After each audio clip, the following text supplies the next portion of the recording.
හැමෝම සාදරයෙන් පිළිගන්නවා මගේ channel එකට. ඉතින් මං අද ගෙන ආපු මූවී එක ගෙනාවේ ගොඩක්ම වෝ ෆිල්ම්ස් බලන්න ආස ෆිල්ම් රසිකයින්ටයි. මේක IMDb රේට් 6ක් ලබා ගන්න සමත් වුණ වෝ ත්‍රිලර් ඇඩ්වෙන්චර් කැටගරි එකට අයිති මූවී එකක්. ඒ තමයි Beast of War. මේක ලෝක යුද්ධ කාලේ ඕස්ට්‍රේලියානු හමුදා කණ්ඩයකට මුහුණ දෙන්න උන සිද්ධියක්. අලුතින් බදාගන්න සෙබළු පිරිසක් පුහුණු කළා ඉවර වෙලා යුද්ධයට යන අතරමඟ ජපන් ප්‍රහාරක යානාවලට අහු වෙනවා. ජපන් ප්‍රහාර වලින් හොඳටම තුවාල වෙලා කට්ටිය හෙම්බත් වෙලා ඉන්න අතරේ තවත් නොහිතපු කරදරයකට මෙයාලා මුහුණ දෙනවා. ඉතින් මේ වගේ කුතුහලනේ පිරුණු බලන්න ආසයි හිතෙන මූවීස් බලන්න ඔයාලටත් ඕනේ නම් මගේ channel එක subscribe කරලා තියාගන්න. එහෙනම් අපි දැන් කතාවට යමු. ඔන්න ඉස්සෙල්ලාම අපිට පෙන්නනවා වැස්සේ තෙමි තෙමි හමුදා කණ්ඩයක් කැලයක් මැද රැස්වලා ඉන්නවා. ඒකේ හමුදා ප්‍රධානියා ඔන්න හසුරවන ගමනුයි ඉන්නේ. ඉතින් මේ හමුදා ප්‍රධානියාගේ එක අතක් යුද්ධය අතරතුරදී වෙන් වෙලා ගිහිල්ලා. ඔහු තමන්ගේ කතාව මේ යුද බටයොන්ට කියන ගමන්ම පැහැදිලි කරලා දෙනවා යුද්ධේ තියෙන භයානකකම. ඉතින් මේ තරුණ කඩවසම් යුද බටයොන්ගේ පුහුණු වෙන වෙලාවයි. ඔවුන්ට හමුදා නායකයා කියනවා ඔවුන්ට මෙතන් සිට කැම්ප් එකට යන්න පැය 4ක් තියෙනවා කවුරුවත් විනාඩියක්වත් පරක්කු වෙන්න බෑ කියලා. ඉතින් මේ යුද බටයෝ ටික අමාරුවෙන් භයානක කැලය තරණය කරන ගමනුයි ඉන්නේ. ඔවුන්ගෙන් කෙනෙක් මේ අතරතුරේදී මඩ වකුරක ගිලෙනවා.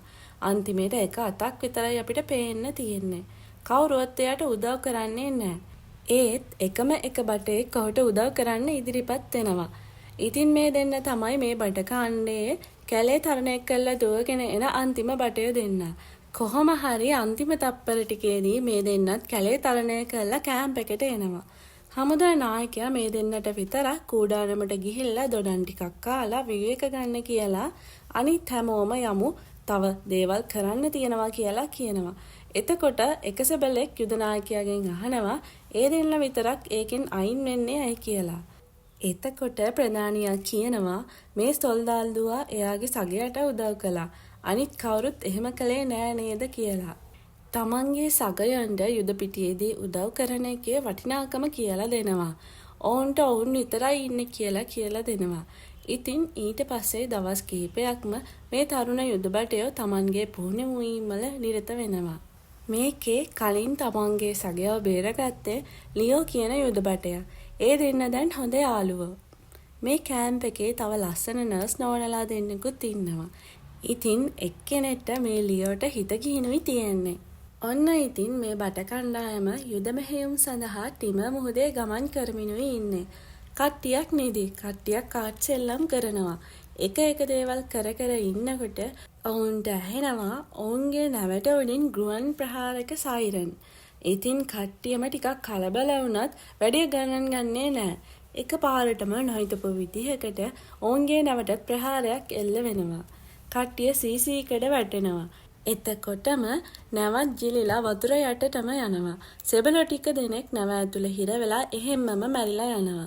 මේ අතරේ වතුර දරාගෙන හිටපු ලියෝ එයාගේ සිහිය නැති වෙලා ඉන්න යාළුවා වීල්වත් තව ලොකු කඹයකුත් අරන් නැවට ප්‍රහාර එල්ල වෙලා සිදුරු වෙලා තිබ්බ තැනකින් එළියට එනවා. මිල් උදව් කරන්න කියලා කෑ ගැහුවත් කවුරුත් එන්නේ නැහැ. ඒ වෙනුවට ගුවන් ප්‍රහාර මෙයාලගේ පැත්තට එල්ල වෙනවා. ඉතින් සිහිය නැති වෙලා ඉන්න විල්වත් අරන් අමාරුවෙන් යකඩ තහඩුවක් උඩට නැගලා පණ බේර ගන්නවා. අන්තිමට වතුර පෙවිලා මැරෙන්න ඕන්න මෙන්න ඉන්න විල්ටත් කෘත්‍රිම ශ්වසනය දීලා අමාරුවෙන් නැගිටව ගන්නවා. ඉතින් බලන අතේ කෑලි වලට වෙන් වෙලා ගියපු මැරුණු සොල්දාදුවයි ගිනි ගන්න නැවේ කොටසුයි තාමත් ප්‍රහාර එල්ල කරන ගුවන් යානයි තමයි දකින්න තියෙන්නේ.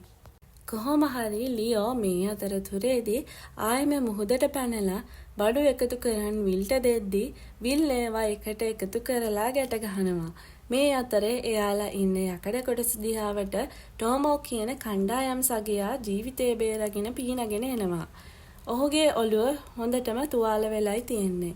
මේ නිසා ටෝමෝගේ මොලේ පොඩ්ඩක් අවුල් වෙලයි තියෙන්නේ.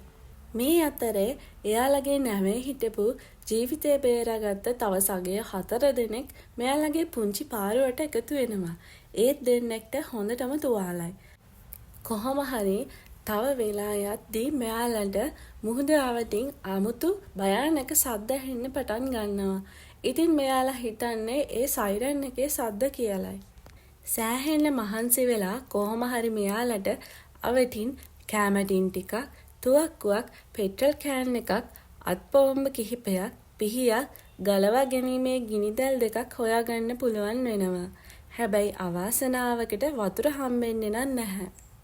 මෙයාලා කතා වෙනවා ගලවා ගැනීමේ කණ්ඩායම් එයාලව හොයාගෙන එයි කියලා. ඒත් ලියෝ කියනවා මේ ගැන මීදුමයි මහා මුහුදයි එක්ක එයාලට අපිව හොයන එක හරියට පිදුරු ගොඩේ ඉදිකට්ටක් හොයනවා වගේ කියලා. කොහොම හරි ඔහොම කට්ටියම ඉද්දී කවුරුත් නොහිතපු වෙලාවක එක පාරටම මහමුහුදෙන් ආපු ලොකුම ලොකු රාක්ෂයෙක් වගේ මෝරෙක් බොබීව වතුරට ඇදලා ගන්නවා. බොබී මෝරත් එක්ක සටන් කළත් අන්තිමට ඉතුරු වෙන්නේ අත්පා නැති හිසයි කඳයි විතරක් තියෙන මල කඳක් විතරයි.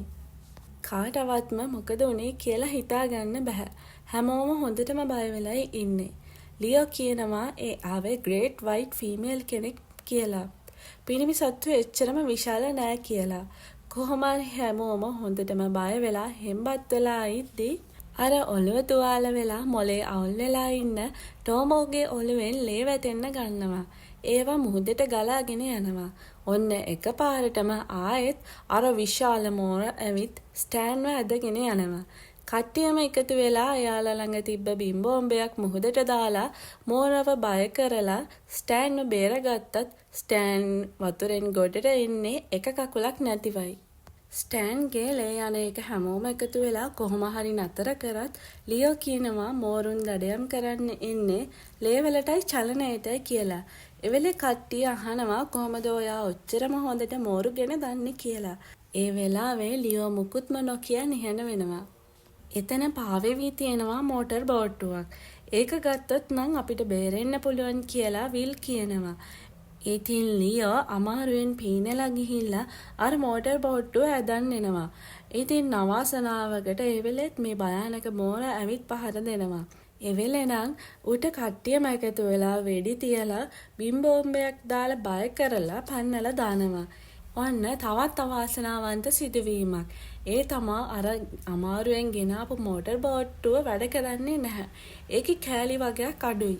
ඔන්න ඉතින් ඒ වැඩෙත් අතාරලා දාලා වතුරත් නැතුව හඩු කෑල්ල උඩට වෙලා ඉන්නවා. හැමෝටම නිින්ද ගිහිනුයි තියෙන්නේ.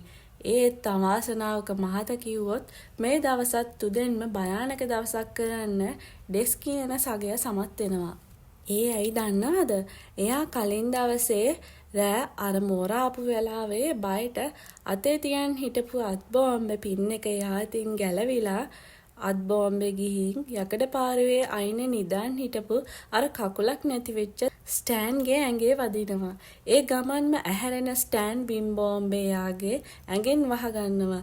ඉතින් එකපාරටම ඩෙස්ක්ගේ වරදින් එයා ජීවිතක්ෂයට පත් වෙනවා.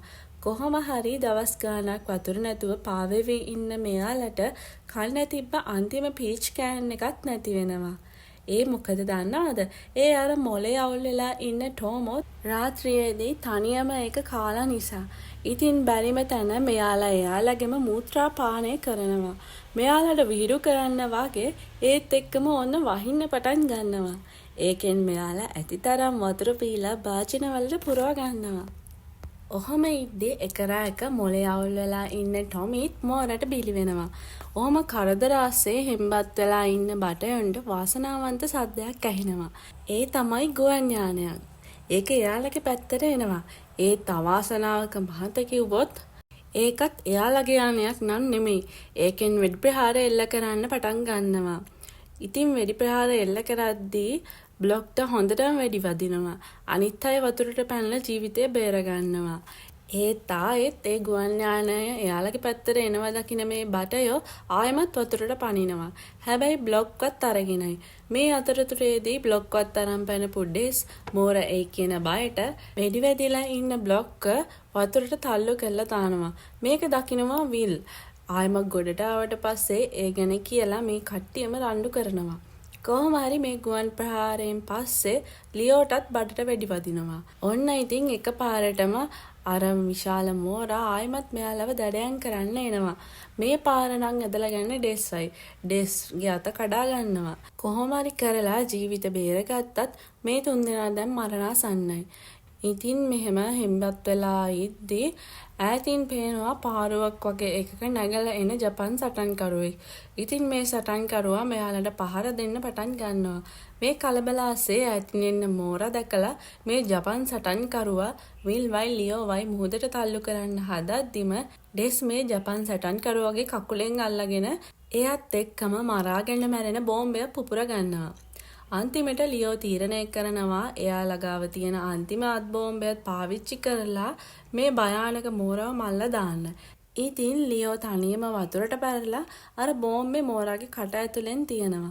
කොහොම හරි මේ වැඩේ නිසා ලියෝගේ අතක් නැති වුණත් මෝරා පුපුරලා මැරෙනවා. මේත් එක්කම පාවෙවි තිබ්බ ආයුධ පෙට්ටියකින් අර වැඩ කරන්නේ නැතුව තිබ්බ මෝටර් බෝට්ටුවේ මෝටරේ හදන්න විල් සමත් වෙනවා. ඔන්න ඉතින් දැන් මෙයාලගේ වාසනාව උදා වුණා. කොහොම හරි අතක් නැතුව වෙඩි වෙදිලා ඉන්න ලියෝවත් දාගෙන බෝට්ටුවට නැගලා ඔන්න දැන් එයාලා ජීවිත බේරා ගන්න ගමන ආරම්භ කරන්නයි හදන්නේ. අර මෝටර් බෝට්ටුව ස්ටාර්ට් කරගෙන එයාලගේ ගමන ආරම්භ කරනවා. ඉතින් කොහොම හරි සෑහෙන කරදර කරගෙන පස්සේ ලියෝටයි විල්ටයි ජීවිත බේරා ගන්න වාසනාව ලැබෙනවා.